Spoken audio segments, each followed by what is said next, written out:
English Leap Podcast. From Speak English with Class. Hello, everyone, and welcome to the English Leap Podcast. My name is Jennifer. And I'm Daniel. How are you doing today, Daniel? I'm doing great, Jennifer. It's been a productive day so far. How about you? I'm feeling fantastic. I'm especially excited about today's topic. I think we're going to have an engaging conversation. Absolutely. Today, we're delving into something that touches every one of us, our daily routines. It's the rhythm that keeps our lives moving forward.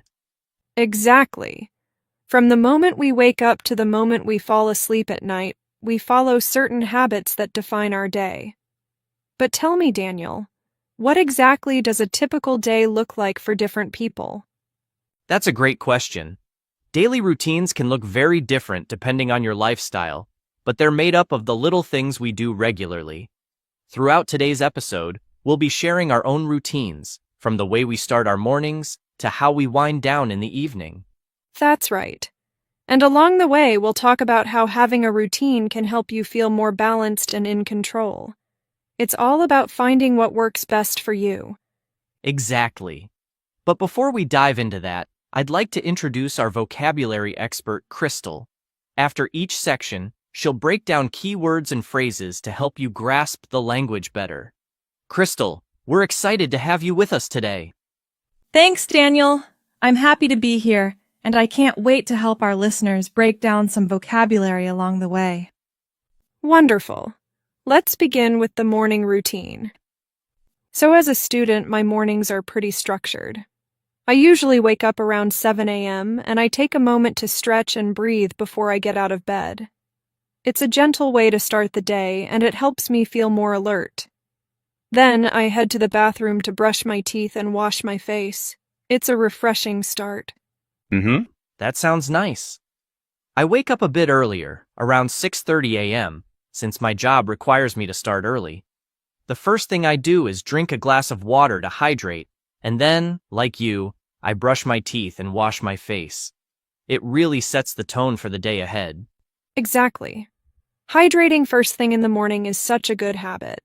After that, I have a light breakfast, like oatmeal or toast, just something simple to get my energy up before classes. Breakfast is essential for me, too. I usually go for eggs with toast, or sometimes I mix it up with a smoothie.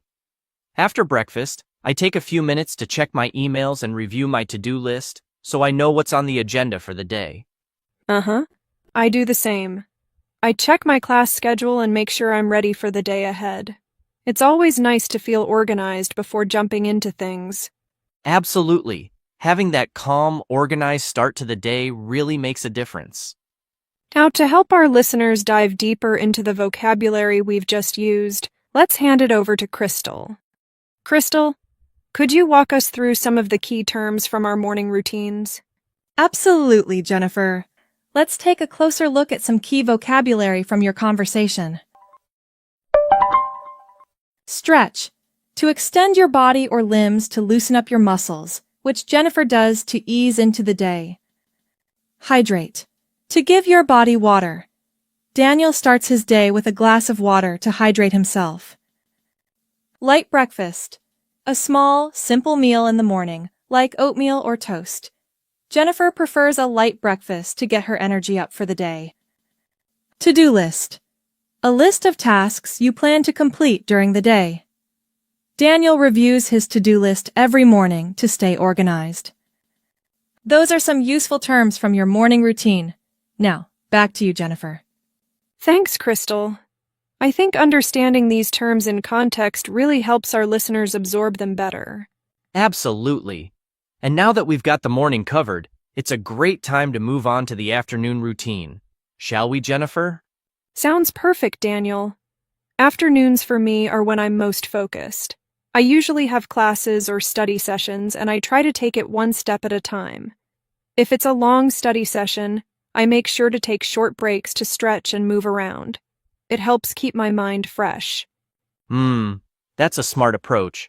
My afternoons are usually the busiest part of my day, with meetings or project work. But like you, I make sure to take breaks, even if they're just a few minutes. I find that stepping away from the desk to stretch or get a snack really helps me recharge. Exactly. Breaks are so important even if they're brief. After lunch, I regroup and prepare for the second half of the day. Lunch is typically something light, like a salad or a sandwich.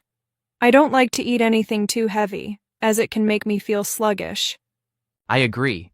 Lunch is usually around noon for me, and I like to step away from work completely. My go-to is something like a quinoa salad with veggies or a turkey sandwich. Keeping it healthy helps me avoid that mid-afternoon energy slump. That sounds like a great option. After lunch, I tackle my bigger assignments, making sure to get them done while I still have energy. It feels good to wrap up those important tasks before the day winds down. Yeah, I do the same. After lunch, I focus on key projects that require my attention and try to knock them out while I'm still feeling productive. All right, Krystal, could you take us through the vocabulary from our afternoon routines? Certainly, Daniel. Let's break down some of the key terms. Focused. Giving your full attention to something, like how Jennifer stays focused during her study sessions. Recharge. To regain energy, which Daniel does by taking short breaks throughout the day. Regroup. Taking a moment to organize your thoughts and prepare for the next part of the day. Sluggish. Feeling slow and lacking energy, which can happen after a heavy lunch, but both Jennifer and Daniel avoid that by eating light. Knock out. An informal phrase meaning to complete tasks or finish work efficiently.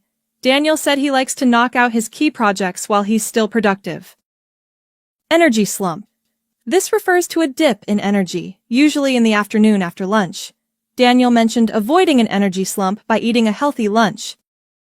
Those are the key words for the afternoon. Now, let's shift to the evening routine. Back to you, Jennifer. Thanks, Krystal. That was really helpful. It's amazing how just a few key words can really make things clearer. Exactly. I love how practical these terms are. You can use them every day. All right, let's wind things down by talking about our evening routines.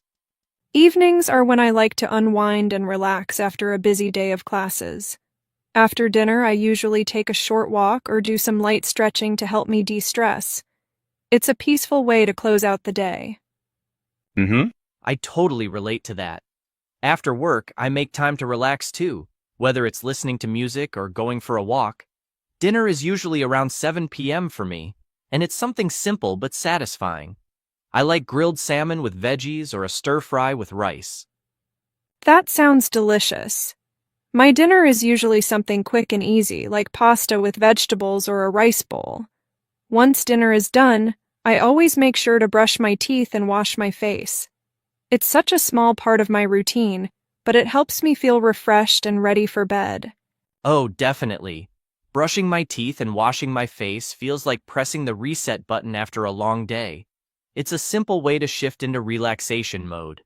After that, I usually wind down with a book or a cup of herbal tea before bed. That sounds really calming.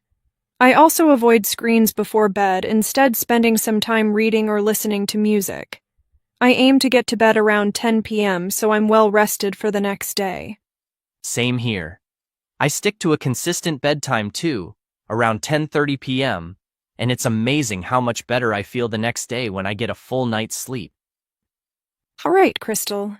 One last time, could you walk us through the vocabulary from our evening routine?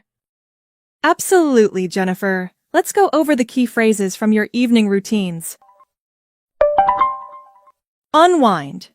To relax and let go of stress, like what Jennifer and Daniel do after a busy day. Reset button.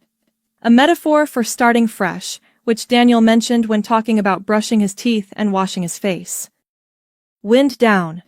Similar to unwind, it means to gradually slow down and prepare for sleep. Herbal tea. A caffeine-free tea that helps you relax, which Daniel drinks before bed.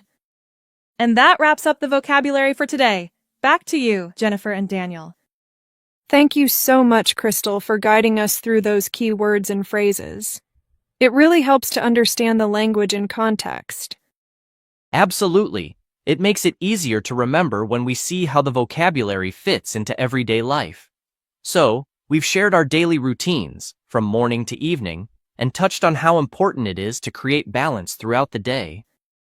Exactly. Whether you're working, studying, or just trying to structure your day better, having a routine that works for you is key to staying organized and feeling in control.